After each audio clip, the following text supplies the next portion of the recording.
ছেলে গাছের থেকে পড়ে গেছে। হ্যাঁ, এটা তিনটা রড ঢুকানো। কি হইছে ওনার? তিনটা রড ঢুকানো তো গাছের তনে হয়ে গেছে। এখন কোথায়? আমার বাড়িতে আছে। উনি কে?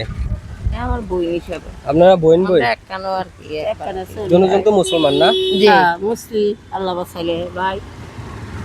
আমাদের এই মুসলিম ধর্মের ভিতরে মরার পরে মনে করেন হয়তো জাহান্নামে নয়তো দোজকে যে কোনো এক জায়গায় যেতে হবে।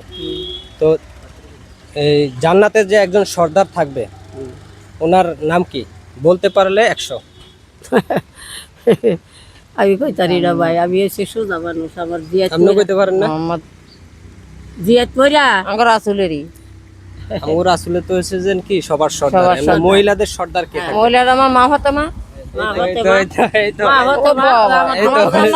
আপনার জন্য হইছে। জান্নাত দিবে মা তিনটা হতো জি মা। মহিলা আমি মাথা ভরা ভাই। আমার নবীজি। হ্যাঁ হ্যাঁ, এই যে আপনার জন্য একটা। বিসমিল্লাহ। ভাই তোমার দাও কিছু আপনি তো পারেন না, তারপর ভাই রে, আমার তিনটা জি মহিলা আমি ভাই এই ছেলের আলী আমি বহুত কষ্ট